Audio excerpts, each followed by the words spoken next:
Salmo 127. Vamos ler ele todo.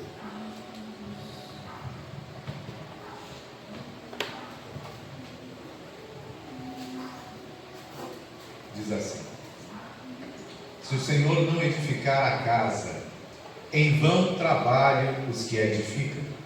Se o Senhor não guardar a cidade, em vão vigia a sentinela. Inútil vos será levantar de madrugada, repousar tarde, comer o pão de dores, pois assim dá ele aos seus amados o sono. Eis que os filhos são herança do Senhor, e o fruto do ventre o seu galardão. Como flechas na mão de um homem poderoso, assim são os filhos da mocidade. Bem-aventurado o homem que enche deles a sua aljava. Não serão confundidos, mas falarão com seus inimigos à porta. Glória a Deus. Glória a Jesus. Glória a Deus.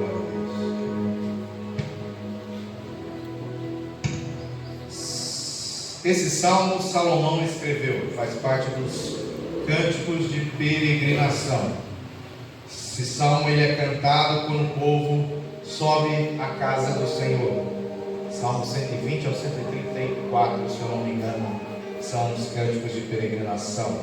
Eles entoam esses cânticos nas festas, nas 3 festas obrigatórias que todo judeu tem que participar.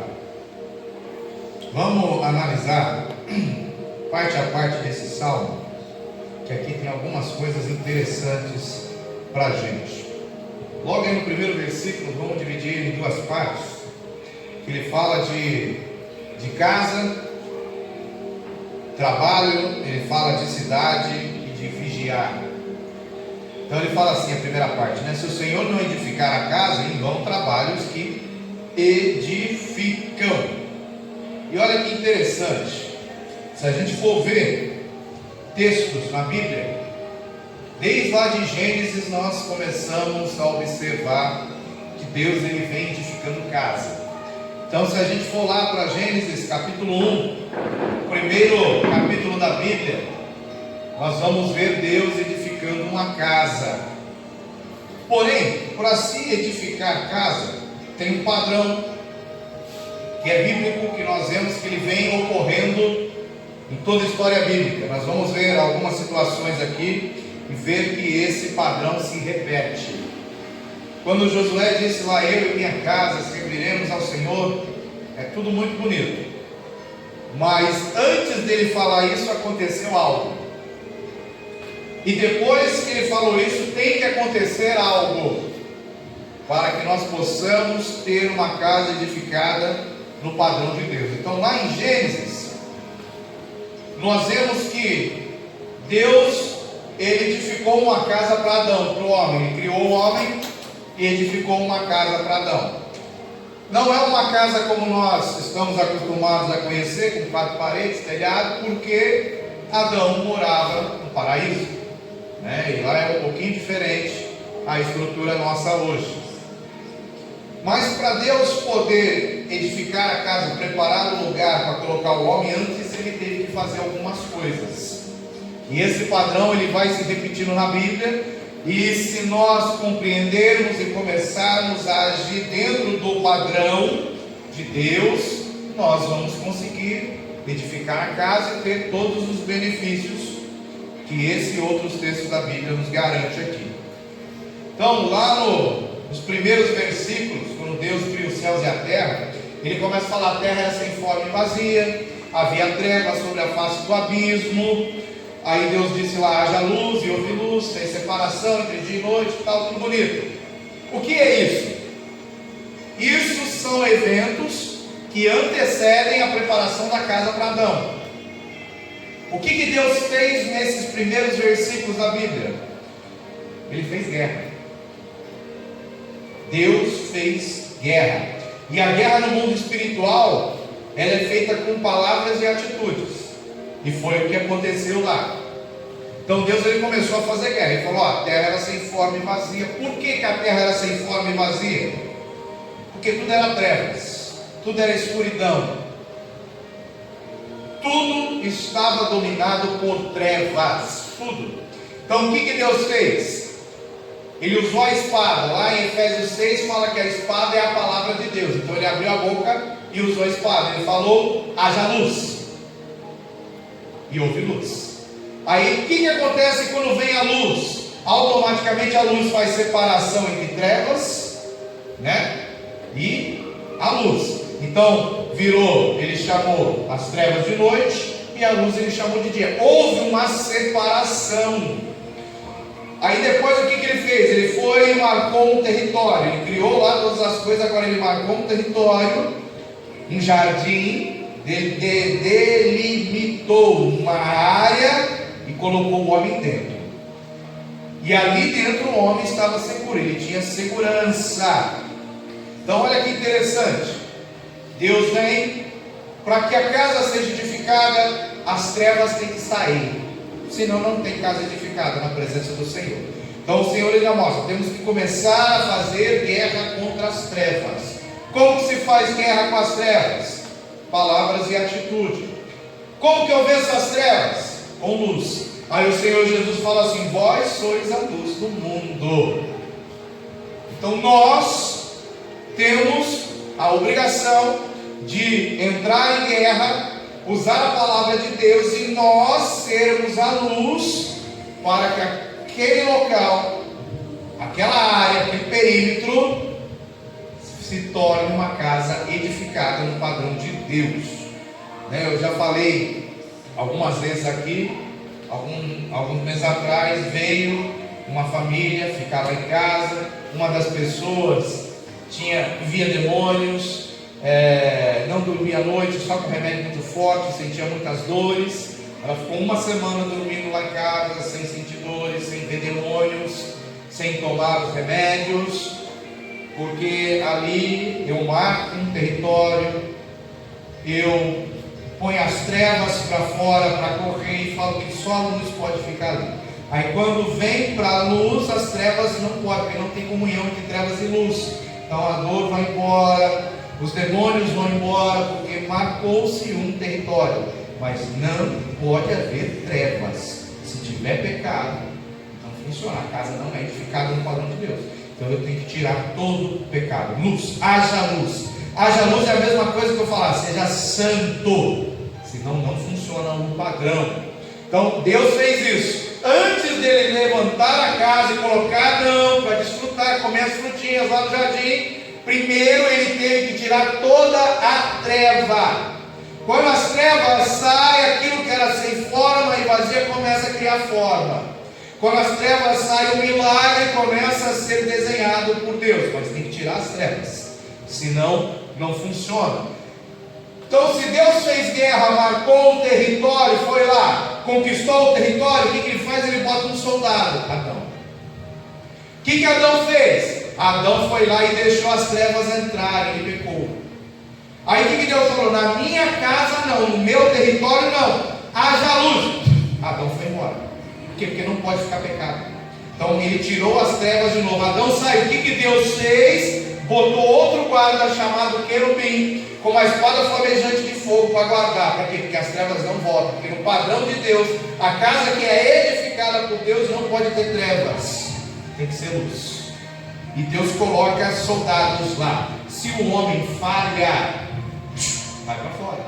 Quando o homem falha, as trevas entram. Deus não permite. Casa no padrão de Deus, todas as trevas saem. Então não pode ter pecado. Outro texto que fala sobre isso também. O Senhor, ele deixa alguns personagens bíblicos com uma figura tipológica de Jesus, do próprio Pai, do Espírito Santo. Então quando nós vemos Davi, naquilo que ele não errou, ele era a figura, era o tipo do Senhor Jesus, que veio aqui à terra para vencer o inimigo, para derramar sangue. Jesus, ele precisou de sangue para vencer o inimigo. Davi teve um desejo de construir uma casa para Deus. Olha, está falando de casa, né? Deus falou: não, porque você tem sangue nas mãos. Por quê? Porque Deus levantou Davi, que era a figura do Senhor Jesus, que viria ainda para matar, derrotar os inimigos e conquistar território.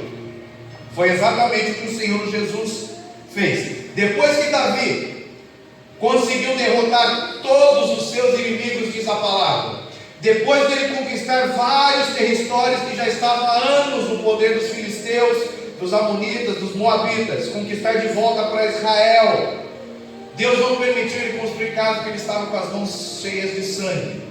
Assim como Jesus não pôde construir a casa aqui, nós somos casa, templo de habitação do Espírito Santo.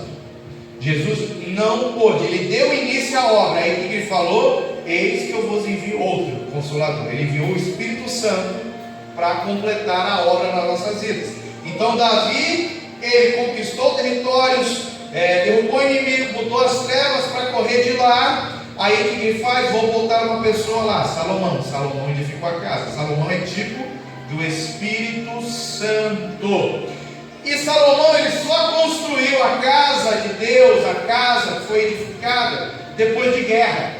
Depois que Davi fez guerra contra o inimigo, e um dos principais inimigos que Davi lutava, e os reis de Israel lutaram, eram os filisteus, e filisteus eram tipos de demônios. Tanto que os gigantes que a Bíblia fala, lei de lá de Gênesis, eles são desse território, são dessa descendência dos filisteus, assim como Golias.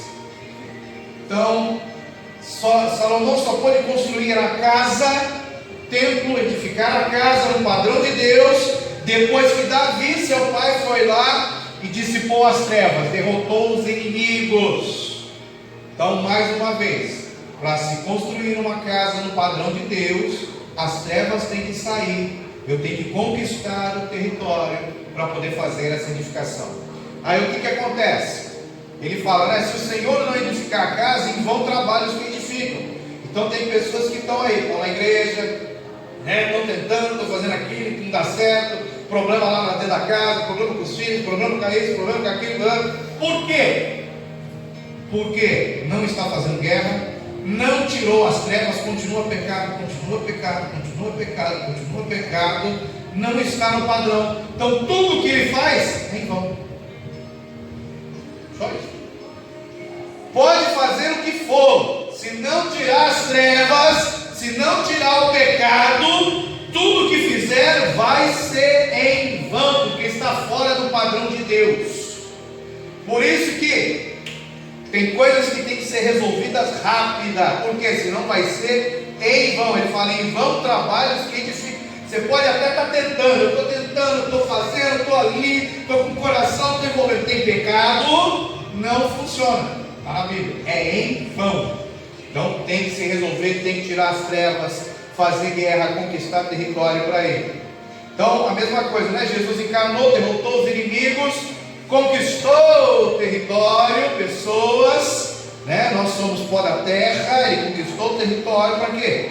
O Espírito Santo nos edificar como casa. Então nós somos casa, somos uma habitação do Espírito Santo. Agora a pergunta é: quem habita em casa vazia?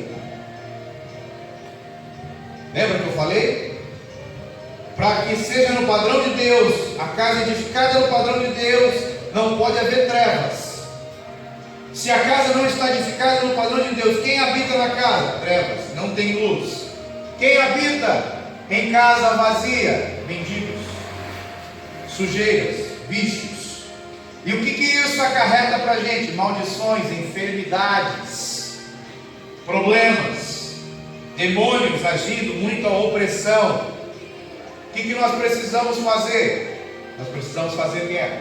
Só que não tem como fazer guerra no padrão de Deus meia boca.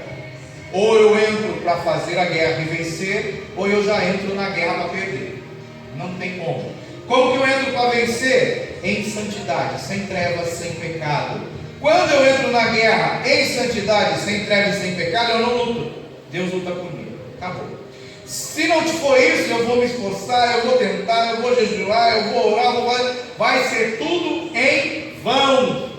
Porque existe um padrão para que se possa fazer. E tem um detalhe muito importante.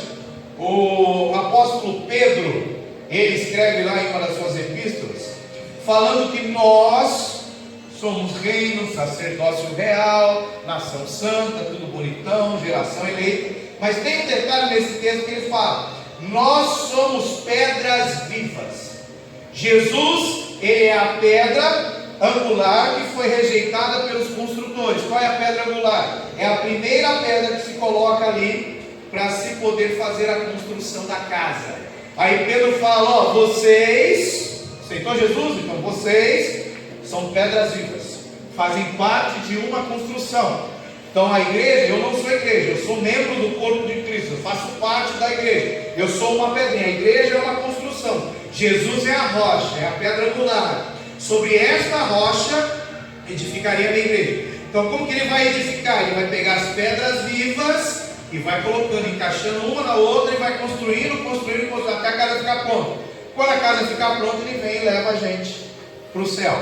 É mais ou menos isso. Então eu faço parte dessa construção no padrão de Deus. Aí quando nós estamos edificando uma casa no padrão de Deus, Jesus é a rocha, é a pedra angular, é o primeiro passo ali da construção. Você acha que ele vai pegar uma pedra? Nós somos pedras, tá?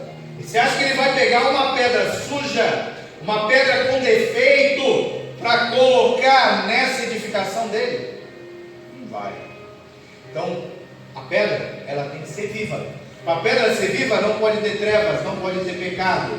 Então, eu preciso ser pedra viva para fazer parte dessa construção. Porque o Senhor edifica nesse padrão. É o Senhor que edifica. Então, eu preciso estar limpo, sem trevas, sem pecado, sem embaraço, sem nenhum impedimento, para que eu possa fazer parte desta edificação. Na casa do meu pai tem muitas moradas. Eu estou indo para lá fazer o quê? Preparar lugar. Jesus está preparando lugar. E Ele está preparando o que lá? Ela tem muitas moradas, ela tem mansões celestiais. Ele vai pegar mais esta casinha que Ele está construindo aqui na terra, chamada igreja, e vai levar para lá. Lá não vai entrar trevas, não vai entrar sujeira. Então se eu estou falando de edificar casa, então eu tenho a minha casa chamada família, casa ali. Eu tenho a minha casa chamada igreja. Eu posso ter uma casa chamada trabalho. É uma edificação. Tudo que se constrói no reino de Deus tem que estar dentro de um padrão. Padrão.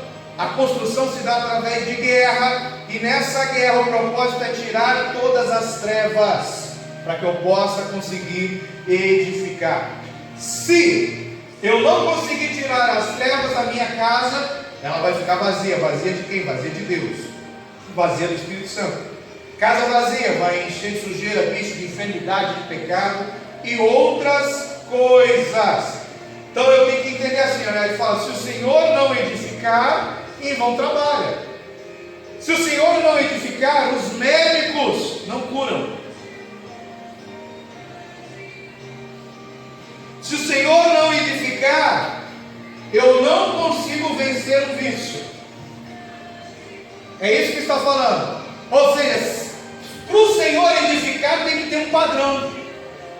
Então tem muita gente que tem enfermidade e quer uma cura, mas dentro da casa tem trevas.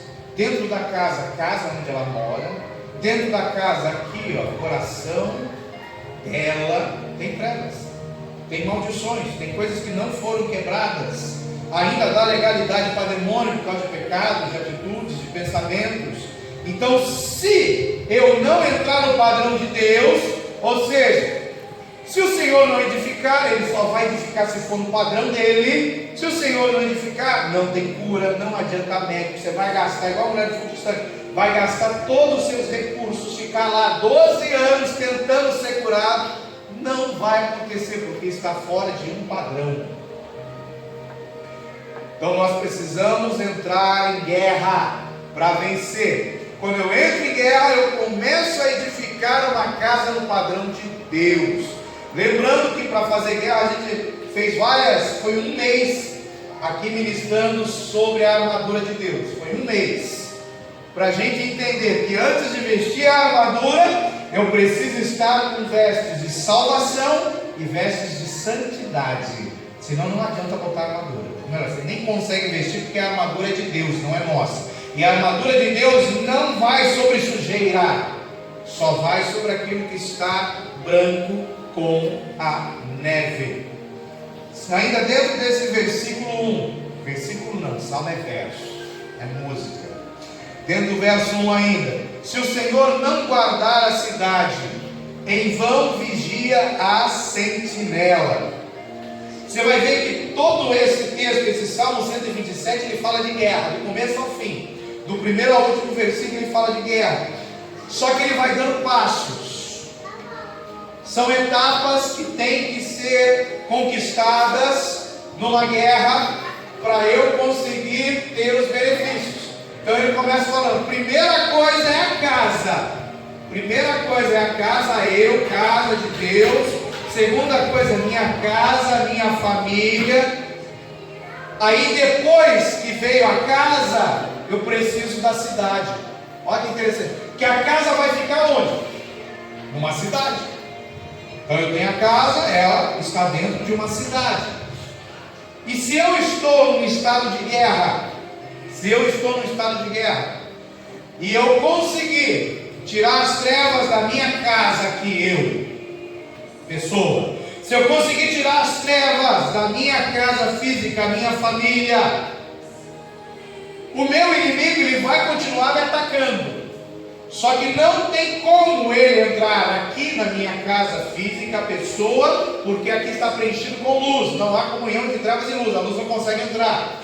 Se dentro da minha casa, família, estiver com luz, ele não consegue entrar. Não há comunhão entre trevas e luz. Então ele vai ficar onde? Ele vai ficar em volta. Ele vai ficar tentando entrar. Aí tem um texto lá que fala que o diabo, ele é como um leão fugindo ao derredor. Então, vamos lá, por partes. Eu, pessoa, estou com luz. Estou edificando eu mesmo aqui como casa do Senhor habitar. Ele não consegue ficar em mim, porque eu estou com luz. Ele vai ficar próximo. Se eu deixar a minha casa com luz, ele não consegue ficar na minha casa. Onde ele vai ficar? Ele vai ficar próximo.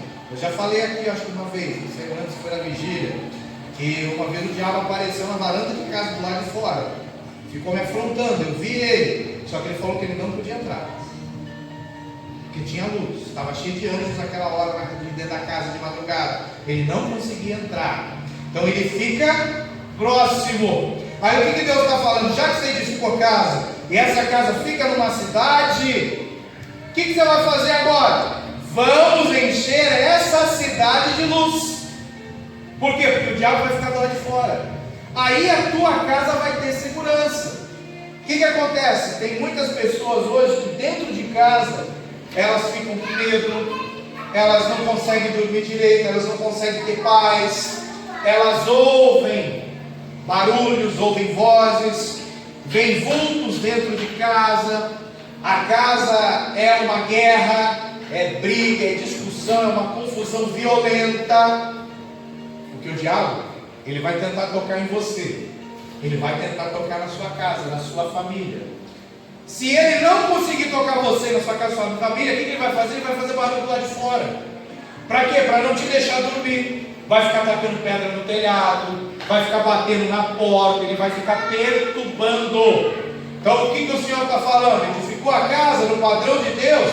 Agora nós vamos para que você possa ter descanso na presença do Senhor.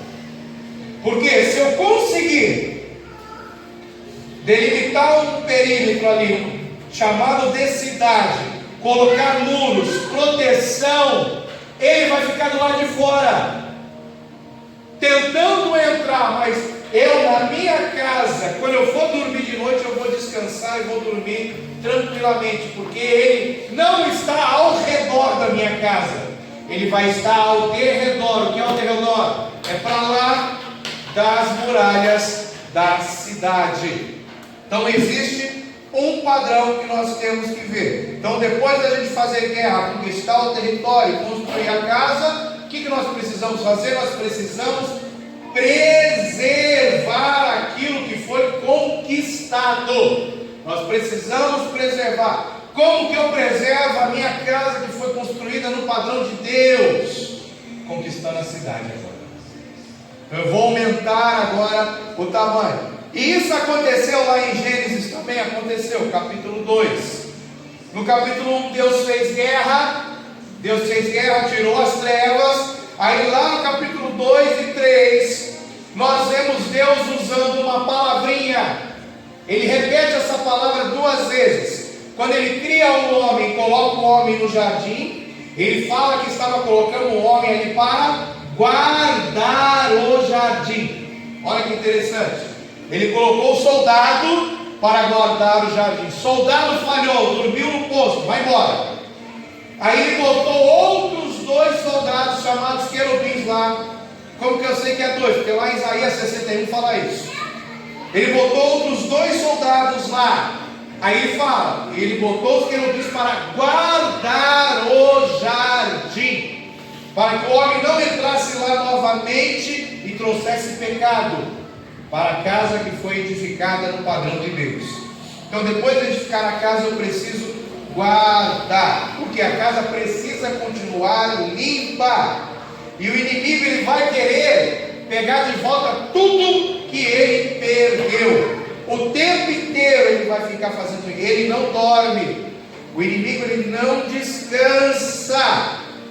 Aí o que ele fala? Se o Senhor não guardar, olha a mesma palavrinha de Gênesis 2 e 3, se o Senhor não guardar a cidade, em vão vigia a sentinela. Então ele está falando que depois de construir a casa, agora nós precisamos vigiar a cidade. Nós precisamos vigiar. Então olha que interessante. Quando eu falo de casa, eu estou falando da minha casa. Na minha casa fica eu e minha família. Na minha casa entra só quem eu permitir. Não entra qualquer um na minha casa. E é assim que tem que ser. Eu não posso aceitar que entre pecado na minha casa. Eu não posso aceitar que entre pessoas trazendo opressão dentro da minha casa. Porque se eu abrir a casa, tudo que entrar, eu autorizei, vai entrar, vai pegar. Então eu preciso tomar cuidado. Eu não posso deixar que nada entre na minha casa. Para isso eu preciso de vigilância. E o Senhor Jesus fala o seguinte: vocês precisam vigiar e orar o tempo todo. Vigiar e orar o tempo todo. Vigiar e orar o tempo todo. Como assim orar o tempo todo? Vai 24 horas por dia? 24 horas por dia. Como que eu oro o tempo todo? Quando você está sozinho com Deus, você vai lá, ora, intercede, tem seus motivos. Aí quando você está no trabalho, está fazendo alguma coisa em casa, você fica naquilo que nós chamamos de espírito de oração. O que é o espírito de oração? É você orar em línguas. Aí Paulo fala lá em Efésios 6, que em todo tempo, com súplicas, em oração no Espírito. A oração em Espírito é uma arma de guerra. Então nós precisamos 24 horas. Lembra que ontem eu falei do relógio de oração? 24 horas por dia. Vigiar a cidade, guardar a cidade, é estar em oração 24 horas por dia. Lembra, a casa é um local onde eu moro, é minha, é individual. A cidade não, a cidade mora várias pessoas. O que ele está querendo dizer com isso? Que primeiro eu preciso ter a minha intimidade com Deus. Primeiro eu preciso resolver a minha situação com Deus. Agora eu vou pegar aqueles que moram na cidade comigo, vão me ajudar a guardar a cidade. Para quê? Para que as nossas casas fiquem seguras. Então ele está falando, salvação é individual, a intimidade comigo é individual. Mas agora que você está salvo e está tendo intimidade comigo, agora você precisa se juntar num lugar chamado igreja, onde as pessoas ali vão se reunir para guardar e vigiar a cidade. Para quê? Para que as casas delas continuem no padrão de Deus. Então eu não tenho como ficar orando 24 horas por dia, intercedendo 24 horas por dia. Não, eu preciso orar um horário, a outra pessoa orar outro horário, outro orar outro autoridade. Para quê? Para que nós possamos guardar a cidade. Quando nós conseguimos guardar a cidade, o inimigo não entra, o inimigo não toca. E tem muitos testemunhos hoje já ao redor do mundo. Hoje já tem mais de 1 milhão de pessoas. A última vez que contaram, acho que foi no ano passado, já tem mais de 1 milhão de pessoas ao redor do mundo envolvido naquilo que se chama casa de oração. O que é casa de oração?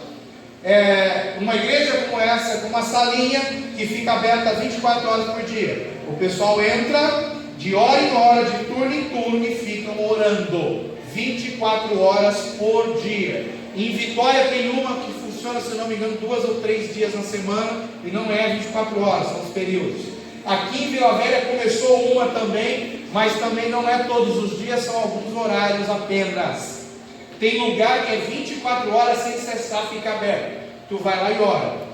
Tem pessoas que vão lá, oram 4, 5, ficam 8 horas orando, isso ao redor do mundo. Já tem mais de 1 milhão de pessoas envolvidas no casa de oração. Uma das casas de oração agora, eles estão até comprando um terreno, a casa já existe, eles estão querendo comprar, fica no Monte Sinai, lá em Israel. É um americano que está dirigindo. É uma casa de oração evangélica que funciona 24 horas por dia. Eles estão lá em Israel, lá no monte, orando 24 horas por dia pela nação, pelo mundo. E depois que esse movimento começou a crescer, ou seja, o tabernáculo de Davi começou a ser reconstruído, começou-se um grande avivamento ao redor do mundo. Muitas vezes a gente não consegue ver, que a gente olha só o nosso umbigo, a televisão não divulga essas coisas, mas está ocorrendo um grande avivamento no mundo todo hoje. Por isso que está muito perto a volta de Jesus, a gente tem que ficar muito esperto. Olha que interessante, por isso que é importante eu estar na igreja, por isso que é importante, eu não posso, a palavra fala assim, ó, quem se isola peca contra a verdadeira sabedoria. A sabedoria é Jesus, Provérbios 8. Quem se isola peca. Então eu não posso estar sozinho. Eu não posso estar sozinho. Tem aquele texto que fala assim: quem se isola peca. Não existe esse texto na Bíblia, tá? É aquele que se isola e surge-se contra a verdadeira sabedoria. Esse é o texto, tá? Que o pessoal fala que tem, não tem. Mas o sentido é o mesmo. Então, se eu me isolar, se eu ficar fora do corpo de Cristo, eu posso até estar com a casa no padrão de Deus, posso até ter intimidade com Deus. Sabe o que vai acontecer? O diabo vai vir e vai começar a me perturbar do lado de fora, e sozinho eu não consigo resistir a ele, porque Jesus, ele deu autoridade para o corpo dele aqui na terra, chamada igreja. Ele não deu autoridade para o Pedro, para o João, para o Tiago, ele deu autoridade para a igreja. Enquanto eu estou na igreja, eu tenho autoridade sobre as trevas. Se eu não estiver ali no corpo, eu não tenho autoridade. Então eu tenho que tomar muito cuidado com isso. E isso, olha que interessante, Neemias, ele entendeu isso. Jerusalém desolada, destruída, ele chorou, se humilhou, jejuou, o rei foi lá e deu para ele, pode ir lá reconstruir. O que ele faz? Ele começa a reconstruir um muro. O muro fica onde? Marcando o território da cidade. Primeiro vamos colocar os querubins, vamos botar a espada flamejante para que o inimigo não entrar. Porque se eu tiver esse muro, essa proteção, eu consigo descansar dentro da minha casa. E quando eles estavam construindo, ele deu um princípio. Ele falou o seguinte, como que nós vamos construir? As pessoas moravam na cidade, em todos os cantos. Cada um vai construir um muro da frente de onde mora. Então cada um foi construindo um pedaço. Eles se uniram, cada um ali no seu horário, cada um ali orando, cada um ali jejuando, mas dentro de um mesmo propósito. E ao fim de poucos dias, eles já tinham conseguido construir uma muralha em volta da cidade toda. E ele falou assim, vocês vão construir, vocês vão guardar a cidade neste local onde vocês moram. Ou seja, cada um tem a responsabilidade, além de construir, de guardar, de ficar vigiando. Eu já ouvi alguém falando assim, não, o meu chamado é para orar. Ah, o meu chamado não é para orar não, meu chamado é para jejuar. Ah não, eu fui chamado para guardar o jardim. Ah, eu fui chamado só para pregar. Não, Jesus falou para todos: vigiai e orar. Vigiar e orar. Pô, mas vigiar e orar são palavras diferentes. Senão ele falava só orar. Não, ele falou vigiar e orar sem cessar. Porque são duas coisas completamente diferentes: vigiar e orar. Orar é orar, todo mundo sabe. Agora, o que é vigiar? Vigiar é você ficar atento para que o inimigo não venha. Então lá em Apocalipse 2, quando Jesus fala lá com a igreja de Éfeso, ele fala o seguinte: eu conheço as tuas obras, conheço o teu trabalho. Lembra, se o Senhor não edificar em vão trabalho aqueles que edificam, conheço o teu trabalho, porém tenho contra ti que deixou o primeiro amor. Então o trabalho que eles tinham era em vão, que eles deixaram o padrão de Deus. Mas o que eu quero pegar nesse texto é o seguinte: ele fala assim: eu sei que vocês repreendem os falsos apóstolos, os falsos profetas. Como que você vai repreender um falso apóstolo, um falso profeta? Só tem um jeito: se você conhecer a palavra. Então o inimigo, ele se veste de falso apóstolo, de falso profeta, ele se veste com uma pele de cordeiro para tentar se aproximar, para entrar na cidade, para tentar entrar na tua casa. E muitas vezes você quer agradar o profeta, dar um copinho de água para receber a recompensa, é um falso profeta. Então como que eu sei? Eu preciso conhecer a palavra. Então vigiar e orar sem cessar são duas coisas diferentes. Vigiar é você conhecer a palavra, porque quando você conhece a palavra, você vai identificar o inimigo, você vai identificar as artimanhas do inimigo, e você não vai ser enganado. A Bíblia fala assim: não receba na tua casa quem vem com outra doutrina, porque existe doutrina de Deus, doutrina de homens e doutrina de demônios. Então ele fala: não receba na sua casa quem vem com doutrina de homens e nem com doutrina de demônios, porque eles estão carregando trevas. Sua casa é para ser luz. Se eles entrarem com trevas na sua casa, vai contaminar. Então, como que eu vou vigiar para não receber um inimigo disfarçado, trazendo doutrina de homens e doutrina de demônios para dentro da minha casa, para dentro da cidade? Como? Conhecer a palavra. Então vigiar é você conhecer a palavra em profundidade, porque só conhecer a palavra que você vai repreender os falsos apóstolos, você vai repreender os falsos profetas, você não vai deixar entrar na sua casa doutrina de homens e doutrina de demônios. Essa semana eu recebi uma foto no WhatsApp, que é um convite de uma igreja no Rio de Janeiro. Não sei se mais alguém recebeu. Igreja evangélica, acho que é Ana Batista, alguma coisa assim. Eles mandaram um convite, porque eles vão fazer o primeiro casamento gay da igreja. Aí botou, a igreja evangélica pentecostal, tá? Botou os dois, né, o casalzinho, e a esposa do pastor seminua no convite. A esposa do pastor no convite seminua. E os dois lá. Que isso? Doutrina de demônios. Entrou dentro da casa, porque não vigiou. Como que eu vigio? Palavra, não é só oração não. Eu tenho que ter palavra. Porque se eu não tiver palavra, eu só orar, o demônio também responde a oração. O diabo fala.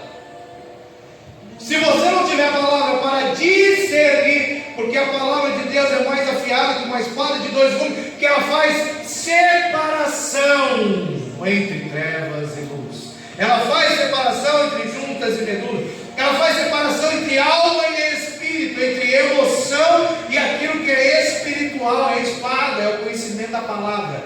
Se eu não tiver palavra, se eu não estiver vigiando, posso orar, pode ter dons, pode ter poder, o diabo vai entrar dentro da casa e vai trazer trevas. Então é um padrão. Primeiro edifica a casa, aí depois eu edifico agora a cidade, boto os muros, chamo pessoas para me ajudar a guardar a cidade. Para isso que existe igreja. Aí sim, aí eu venho nesse texto que ele fala, porque se o Senhor não guardar a cidade, porque tem um padrão, a cidade só se guarda vigiando e orando. A cidade só se guarda com conhecimento da palavra e com oração. Ele vai falar: se não tiver isso, em vão vigia a sentinela, porque ele não vai saber reconhecer o inimigo. inimigo vai entrar.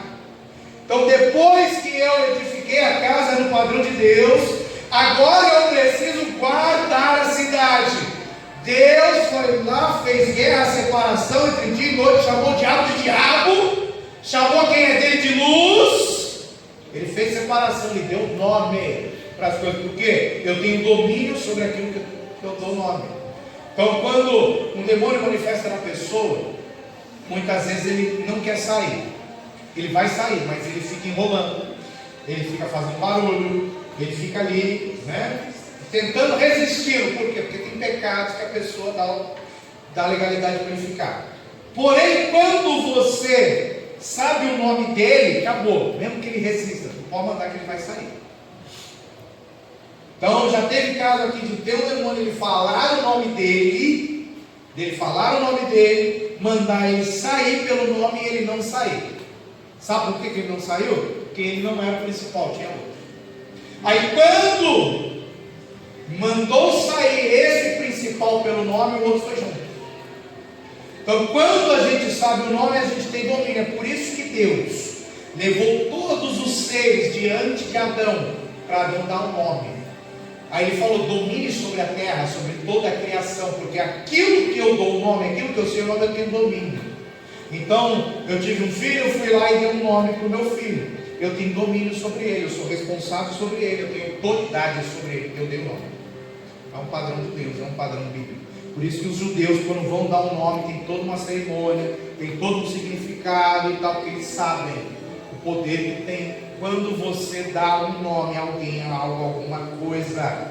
Então, padrões. Olha que interessante. Então, Deus fez isso, preparou, colocou lá Adão para guardar, guardou, colocou os querubins para vigiar a cidade, todo o perímetro. E olha o que Deus faz.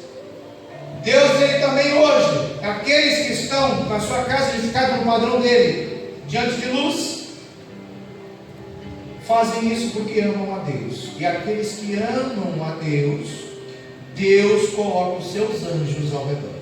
Aqueles que amam e temem a Deus, Ele coloca os seus anjos ao redor. Assim como Ele colocou os querubins lá no jardim, Ele coloca anjos, porque agora nós somos casa edificada no padrão dEle. A casa que Ele edificou lá no Éden, no padrão dEle, Ele colocou anjos para guardar. Só repete, é padrão bíblico. Agora que eu sou casa, não tenho trevas, estou em santidade, estou no padrão de Deus, Ele vai colocar anjos ao meu redor. É por isso que o diabo fica ao derredor, porque tem anjos me guardando. Agora, se eu não tiver no padrão de Deus, não tem anjo me guardando. Mas tem o diabo, que ao invés de estar ao derredor, vai estar ao redor ou dentro. Olha como isso é importante. Lá em 1 Crônicas, capítulo 11, 13, um texto que fala dos valentes de Davi. Fala assim: Eleazar lutou ao lado de Davi contra os filisteus na batalha de Pas-damim.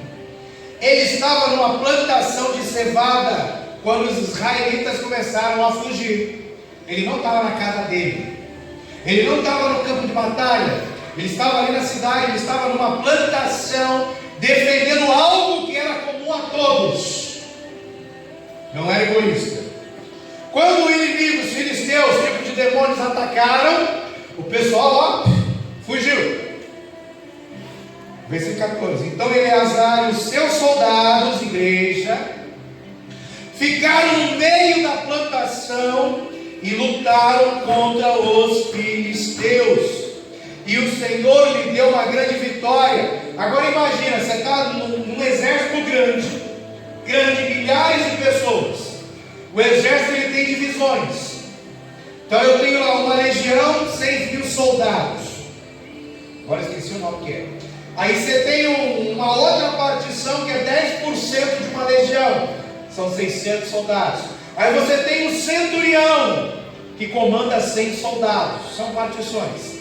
Imagina um exército inteiro fugir do inimigo, de um ataque no meio de uma guerra. Você e seu pelotão, 100 soldados, ali junto com você para enfrentar o exército inimigo inteiro, para proteger uma plantação.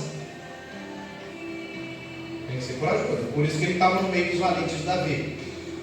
Mas para proteger uma plantação, o que o inimigo quer fazer? Ele quer te tirar a palavra. Ele quer tirar aquilo que alimenta, ele quer tirar a comida espiritual. Se ele conseguir tirar a verdadeira palavra de Deus do seu ouvido, você não guarda ela no coração, você vai pecar, vai continuar em trevas. E a Bíblia fala assim: o meu povo peca por falta de conhecimento. Então, só de você não ter o conhecimento da palavra, você já está pecando. Não consegue vigiar, não consegue guardar a casa. Então, é muito importante nós juntos protegemos a plantação, a palavra, protegemos a doutrina, a direção da doutrina de Deus, protegemos a cidade, igreja, e daqui a pouco, depois que tiver com isso, nós vamos ver os próximos versículos, nós vamos começar a avançar e conquistar, mas antes eu tenho que ter a base pronta. Então, defender campos, cidades, é função de valentes. Para isso tem que deixar o egoísmo, parar de se preocupar apenas consigo e começar a se preocupar com a cidade, com o culto. Então nós precisamos aumentar o território para nós termos segurança. Então, se a minha casa está aqui, o inimigo está na porta fazendo barulho, eu não tenho segurança. Agora, se eu começar a ganhar a cidade, proteger e guardar a cidade, ele vai ficar fora da cidade. Aí eu vou ter mais segurança. Ganhou o estado, mais segurança ainda. Quanto mais longe ele estiver de mim, mais eu prospero, mais a coisa vai embora. Como que eu faço isso? Ganhando almas. Ganhando almas. Almas são territórios. O inimigo vem e habita em territórios. O Espírito Santo de Deus vem e habita em territórios. Nós precisamos, quanto mais territórios ganharmos, mais nós vamos expandir o reino, mais a cidade cresce, mais segurança nós vamos ter. Agora o verso 2 do Salmo 127. Inútil vos será levantar de madrugada. Já começou, né? Se você não edificou a casa no padrão de Deus, está trabalhando em vão. Se você não está guardando a cidade no padrão de Deus, está fazendo tudo em vão. Ele continua: é inútil levantar de madrugada. Tem gente que pode, né? Vai lá para madrugada, olha de madrugada. Se não tiver no padrão, é inútil, não serve para nada. É inútil repousar tarde, comer pão de dores, né? Estou sofrendo, esforço violento, passando dificuldades, jejuar, é inútil, pois assim dá ele aos seus amados o sono. Olha que interessante, Deus ele vai nos dar a provisão, dormindo. Só que eu só vou conseguir dormir e descansar quando o inimigo estiver longe.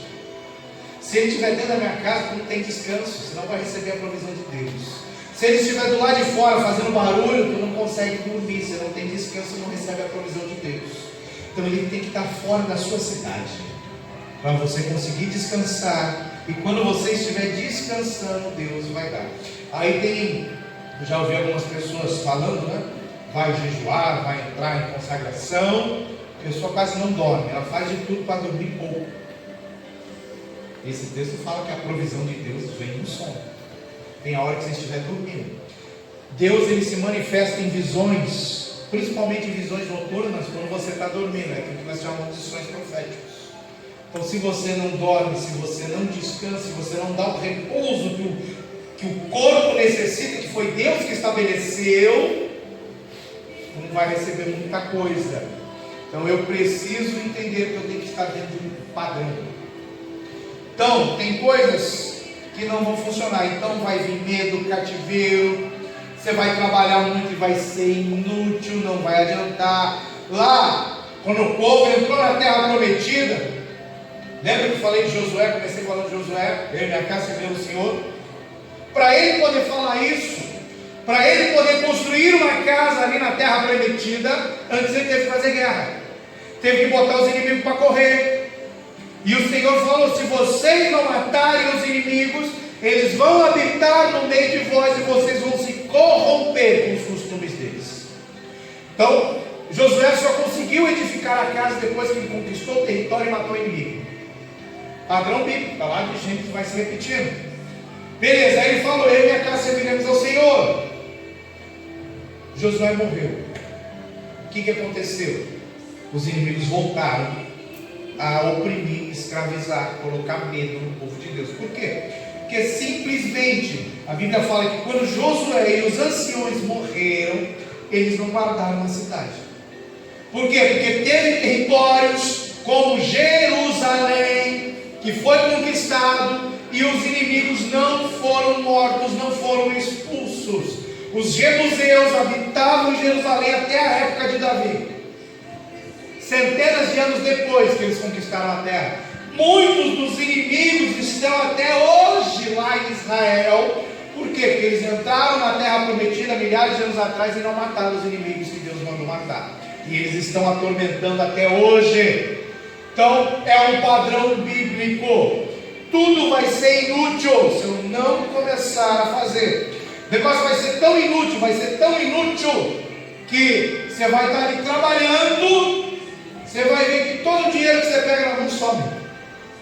Vai embora. Não fica. Por quê? Porque lá em Juízes você vai ver que os inimigos eles vão vir na época da plantação. Eles vão vir quando começar a colheita, para ele arrancar toda a provisão da sua mão. Eles vão te escravizar, porque você não está seguindo o padrão. Tudo que você fizer vai ser inútil. Gideão, o que ele fazia? Com medo, lá em Juízes, com medo, ele pegava o trigo, levava para o lugar do lagar e malhava o trigo no lagar. Por quê? Porque se ele fosse malhar o trigo na eira, os inimigos iam vir e iam roubar. Então ele estava fazendo algo com medo. Por quê? Porque o inimigo estava dentro da cidade. Mesmo ele sendo um varão valoroso, a casa dele está no padrão de Deus, que Deus escolheu ele para libertar Israel. Só que ele estava com medo, porque o inimigo estava dentro da cidade. Porque a cidade, todos que estavam na cidade não guardaram a cidade, não vigiaram. Padrão de Deus. Então tudo que você fizer vai ser inútil. Vamos pular para o versículo 3 aí, verso 3. Eis que os filhos são herança do Senhor, e o fruto do ventre o seu galardão. Olha que coisa linda. Quando você tem um filho, é uma bênção de Deus, é uma recompensa de Deus. Mas até agora aqui não estamos falando nada de coisa física, não estamos falando de coisas espirituais. Vamos voltar para o espiritual aqui. Filho é bênção, é recompensa, é presente de Deus, glória a Deus, coisa linda. Vamos voltar para a guerra. Eu estou numa sequência. Então, edificar a casa no padrão de Deus, preservar essa casa, guardando a cidade para se ter descanso, porque quando eu tiver descanso, o inimigo estiver fora da cidade, eu vou ter provisão, porque o trabalho está fora de casa, não está dentro. Se o inimigo está fora, ele não deixa eu ter provisão. Então, para eu ter provisão, eles têm que estar longe, têm que estar fora da cidade, fora do território. E aí ele fala de herança. Olha que lindo, Jesus fala assim, né? A tal da grande comissão que todo mundo fala: ide pregar o evangelho a toda criatura, fazer discípulos, batizando em nome do Pai, do Filho e do Espírito Santo, e ensinando eles a guardarem todos os meus mandamentos. São coisas distintas. Pregar o evangelho a toda criatura, né? Ir por todo mundo. Ponto 1. Ponto 2, fazer discípulos. Ponto 3, levar eles ao batismo. Ponto 4, ensinar ele a guardar todas as coisas de Cristo. São 4 coisas diferentes que todo cristão tem que fazer. Todos. Se eu não estiver fazendo uma dessas 4 coisas, eu estou pecando contra Deus. Porque não existe eu obedecer 2 itens. Eu obedecer 1 item. Eu obedecer 3 itens. Se tem 4, eu tenho que obedecer os 4. Acabou, só isso. Então, eu já cheguei com uma pessoa que tem acho que uns 50 anos de evangelho. Eu virei para ele assim: quantos filhos você tem? Ah, eu tenho 2 filhos. Não, não estou falando filho físico não, filho espiritual. Eu falei: quantos discípulos você tem? 50 anos de evangelho. Quantos discípulos você tem? Não, eu já ganhei muita alma para Jesus. Ok, você fez o ID. Quantos discípulos você tem? Falei: vamos lá, quantos discípulos você tem que hoje você está ensinando a guardar todos os mandamentos de Cristo, que eles vão para o céu? Então 50 anos de evangelho jogado no lixo, porque não está obedecendo todo o mandamento de Jesus. Isso pode. Eis que os filhos são herança do Senhor. O que é filho? É aquilo que você gera das suas entranhas, Gerar filho dói, você tem que jejuar, tem que orar, tem que pagar preço, tem que ficar em cima, tem que ficar insistindo. Gerar filho, isso vai te gerar recompensas no mundo espiritual. Então, filho, ele está falando de filho espiritual. Timóteo, meu filho, Paulo nem era casado. Timóteo era filho espiritual de Paulo. E isso gerava recompensa, e Paulo falava isso em vários momentos. Então nós precisamos gerar filhos. Lá em Cantares ele fala que uma ovelha gera outra ovelha, e a ovelha gerada gêmea. Quando nós geramos gêmeos. Então se eu sou uma pessoa de muita oração, quando eu for gerar um filho espiritual, eu vou gerar um filho de muita oração. Se eu sou uma pessoa de muita palavra, quando eu for gerar um filho espiritual, eu vou gerar um filho espiritual de muita palavra. Eis que os filhos são herança do Senhor. Então os filhos são filhos espirituais que eu ganho para Cristo e eu começo a discipular. E quando eu começar a discipular, eu vou receber recompensas. Eu tenho um discípulo meu, que ele me deu uma notícia agora, esse final de semana. Eu tinha ensinado para ele, acho que é o Salmo 122, se eu não me engano, que fala sobre Israel. Quando você abençoa Israel, você é abençoado. Está escrito na Bíblia. Quando você abençoa Israel, você é abençoado. Né? Abraão, aqueles que te abençoarem serão abençoados. Aí ele foi lá na internet e procurou um site que ele queria fazer uma oferta para Israel. Aí ele achou lá uma entidade que arrecada dinheiro para ajudar as pessoas que moram ali entre a faixa de Gaza, do lado de Israel, que estão sofrendo com a guerra, que a gente está em guerra constante há anos. E ele começou a ofertar R$30 por mês. R$30 por mês. Aí ele veio me contar, falou: ó, já faz anos que não sobra um centavo, tem que pegar empréstimo, né? Estou devendo para a banda há anos. Eu falei: isso mesmo, essa situação eu já conheci. Ele falou: ó, eu comecei a ofertar R$30 por mês para abençoar Israel, está sobrando dinheiro. O que está acontecendo? As contas continuam as mesmas, o salário é o mesmo, mas começou a sobrar dinheiro no final do mês. Não podia sair para comer o lanchinho, estou saindo para comer o lanchinho, está sobrando dinheiro no final do mês. Eu falei: mas R$30 por mês. Entrei no site e vi, estou abençoando Israel. É padrão bíblico. Quando eu sigo padrões bíblicos, eu recebo recompensa. Então, quando eu gero filhos, quando o meu ventre é frutífero e eu gero filhos espirituais, eu vou receber recompensas do Senhor. Isso é discipulado. E quando eu estou gerando filhos e discipulando, eu vou para o verso 4, que eu volto. Estou falando, esse salmo inteiro é de guerra espiritual. Ele fala assim: ó, como flechas na mão do valente, ou de um homem poderoso, assim são os filhos da mocidade. Aí as mentes mais perversas, aí, mais cheias de treva, falam: mas filho da mocidade? Aqui está falando que jovem vai ter filho? Meu Deus, que coisa horrível, né? Eu falei isso aqui, falei na vigília do Ibis lá, recente. Nós temos 3 níveis de maturidade espiritual. João, nas suas epístolas, ele ensina isso. Ele se refere aos filhinhos. Você aceitou Jesus, você nasce de novo. Quem nasce, nasce bebê, não nasce adulto. Então você é uma criancinha que precisa de alimento, geralmente precisa de leitinho, diz o apóstolo Paulo.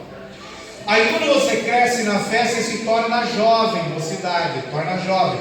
Qual é a característica? Quando que eu sei que você se tornou um jovem? Quando você começa a vencer o diabo. Jovem, sois fortes, pois venceste o maligno. Então eu só chego no nível de maturidade na fé, de jovem, de mocidade, quando eu consigo vencer os pecados, vencer as trevas, fazer guerra contra o diabo e vencer. Então ele fala assim, ó: como flecha na mão de um valente poderoso, assim são os filhos da mocidade. Quando eu gerar o filho, no versículo anterior, no verso anterior, quando eu gerar o filho, começar a discipulá-lo, ensinar ele a guardar todos os mandamentos de Cristo, e ele começar a vencer os pecados, crescer no nível de fé e se tornar jovem, mocidade, aí ele vai se tornar uma arma poderosa na mão do valente. uma arma poderosa nas mãos de Deus, uma arma poderosa nas mãos de Jesus Cristo. Qual arma é essa? É uma flecha. Por que é uma flecha? Porque a flecha ela alcança longas distâncias. Então, quando a gente gera filhos, discipula eles, prepara eles, eles vão se tornar armas poderosas que vão alcançar distâncias muito maiores do que nós mesmos podemos alcançar.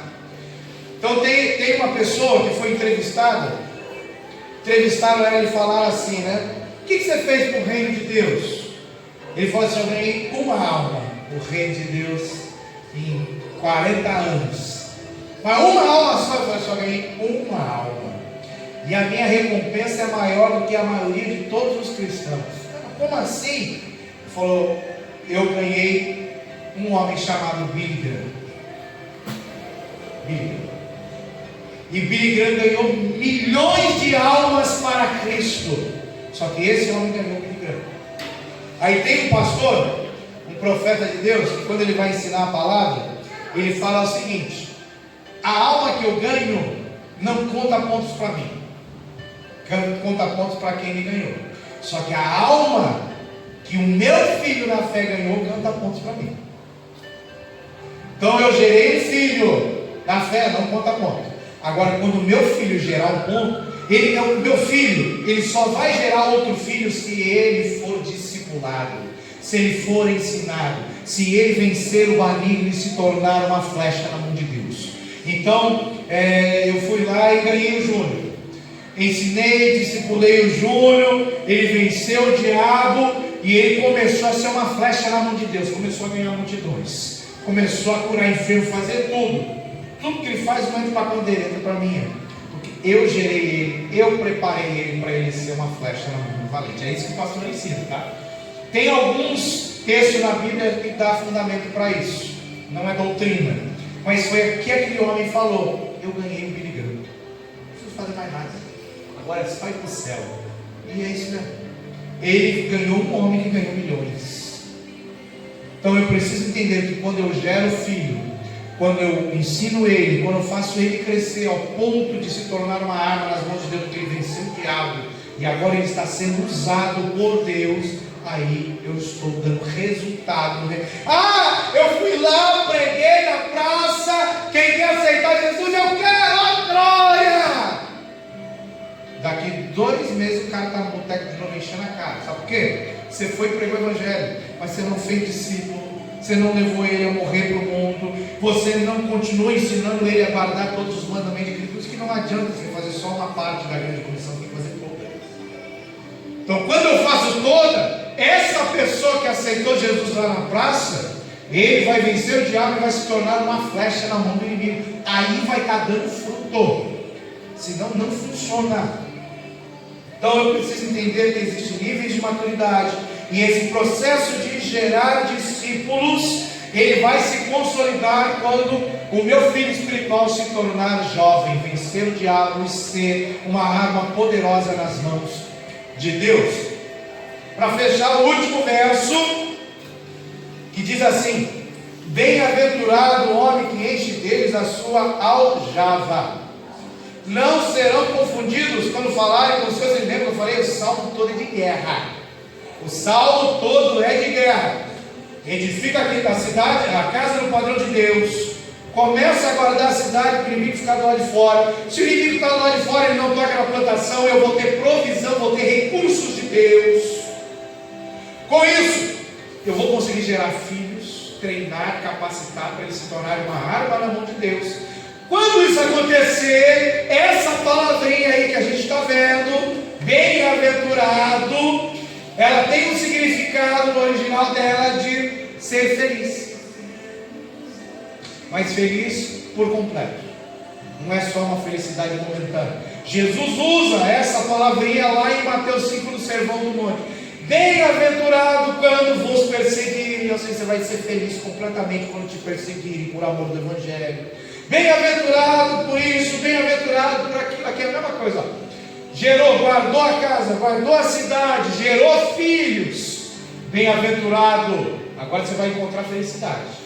O homem que enche deles a sua aljava, ou seja, eu tenho ali um local preparado para colocar essa arma poderosa de Deus. Vou guardar comigo e vou usar. Ou seja, quando você estiver com uma dificuldade, estiver com um problema, você vai vir aqui dentro da cidade, junto da mocidade daqueles que venceram o diabo, e vai trazer seu problema. E eles vão começar a lançar flechas, setas contra o diabo, contra o inimigo. Para quê? Para que aquela dificuldade que se levantou na sua vida, ela seja derrubada e caia por terra. Por isso que eu preciso ter muitos discípulos.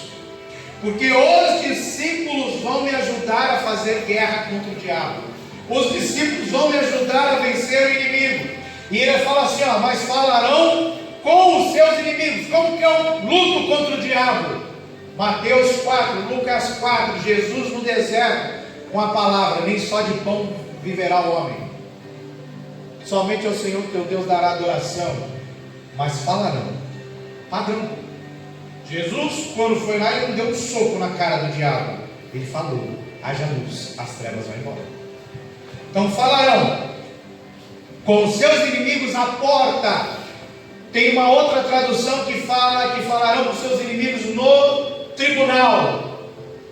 Meu Deus, porta, tribunal, tem alguma coisa estranha, né? Não tem não. Por quê? Porque antigamente não tinha tribunais. O que eles faziam? Se você pegar lá o texto lá em Gênesis, lá no capítulo 18, quando Deus manda os anjos destruir Sodoma e Gomorra, eles chegam lá na porta da cidade, na entrada da cidade. Ló está sentado à porta com os anciões. E era algo, se você pegar lá em Ruth também, você vai ver Boaz junto à porta da cidade com os anciões, para chamar aquele parente mais chegado de Noemi, que poderia remir ela. Ele vai com ele até a porta da cidade entre os anciões. Por quê? Porque na porta da cidade os anciãos se reuniam para julgar o povo. Ali era um tribunal. Por isso que tem textos que falam que era no tribunal ou a porta da cidade. Porque é na porta da cidade que você vai julgar as causas. E se você não tiver um bom julgamento, o inimigo ganha. Entra na cidade, entra na sua casa, entra e toca na sua vida. Então eu preciso entender que muitas guerras são feitas à porta. Tem guerras que vão ser travadas dentro da minha casa. Dentro da minha casa, família, 4 paredes. Tem guerra que vai ser travada aqui, ó, dentro da minha casa, ó, principalmente aqui, ó, nesse cômodo da casa. Guerra. Só que ela tem que ser travada à porta. Ela não pode entrar para dentro. Ela tem que ser condenada na porta. Ela não pode entrar, porque se entrar, cair no coração, acabou. Se entrou dentro ali, ó, da casa física, trevas entrou, luz vai embora. Não tem comunhão, trevas e luz, não tem meio termo. Se tem trevas, não tem luz. Você tem que travar na porta. É por isso que Deus falou, ó, mata o cordeirinho e passa na porta o sangue, para que as trevas não entrem. Entrou, vem morte. Já era. Então é a porta, é na porta que tem que ser travado. Jesus, ele é a porta. Então a guerra é travada na porta. Você não pode deixar o inimigo vir, entrar. Então eles faziam isso. Só que quando eu tenho discípulos, quando eu tenho pessoas morando na cidade, quando eu tenho pessoas que estão em comunhão, que se levantam por um propósito de guardar, né, de vigiar, ele não passa da porta, ele vai ficar lá fora da porta da cidade. Ele vai ser julgado, condenado. A guerra vai ser travada na porta. Então é um padrão. Ele fala, bem-aventurado, feliz é o homem que tem muitos discípulos. Ele está falando no versículo anterior ainda, que gerou filhos. Tem muitos discípulos que ele vai encher a sua aljava, ele vai ter instrumento para guerrear contra o diabo. Porque fazer guerra sozinho é quase impossível vencer. Então, quanto mais filhos, quanto mais pessoas que forem segundo o meu coração, o teu coração é como o meu coração. Se o teu coração for como o meu coração, teu coração só vai ser como o meu coração se você for gerado por mim. Se nós estivermos debaixo da mesma visão, porque se não estiver debaixo da mesma visão, você coloca o dedo na frente, vai virar divisão. E a casa dividida não subsistirá. Então tem que ter pessoas que estão na mesma visão, no mesmo propósito, vigiando e orando sem cessar, para que nós possamos não ser confundidos. O diabo ele entra no nosso meio para nos confundir, para trazer engano. Não, pode dar uma mordidinha aí, ó. Tu não vai morrer não, mulher. Pode comer, corre que você não vai morrer. Ela comeu e não morreu. Não morreu físico, morreu espiritual. Então ele vem para nos confundir, e ele vai nos confundir as coisas espirituais com as coisas físicas. E eu tenho que tomar muito cuidado. E quando eu começar a falar, não só eu, por que a gente faz vigília de oração? Tem gente que vem na vigília para tentar ficar acordado. Treinamento para ficar acordado. Aí a gente fazia uma vigília aqui, que era algumas horinhas, a gente orando a noite inteira, é só oração. Tinha hora que você ouvia o dinossauro orando, que é só orar. Quando tu toca o joelho, fica em pé, senta, ora, uma hora o dinossauro começa a orar. Tem uns que são tensos ainda. Agora não, quando você faz a vigília que tem louvor, levanta, não sei o que, prega e tal, você até consegue ficar acordado. Só que o objetivo não é você ficar acordado. O objetivo é você vir fazer guerra. Quando você estabelece uma vigília, você está indo para a porta, está estabelecendo um tribunal onde o seu inimigo vai ser condenado e proibido de entrar. E é dali, à distância, você vai começar a lançar flechas. Só não precisa chegar perto, você vai lançar palavras e ele vai cair derrotado. É por isso que a gente faz vigília, a gente se reúne. Porque quando a gente se reúne, a aljava fica cheia. O homem valente Jesus Cristo vai poder contar conosco, que somos flechas nas suas mãos, para ser lançadas contra o inimigo. Como que lança? Através de palavras. Então é um padrão bíblico. Vamos ficar de pé, vamos orar. Eu já falei um monte de coisa aqui com o vereador. Glória a Deus.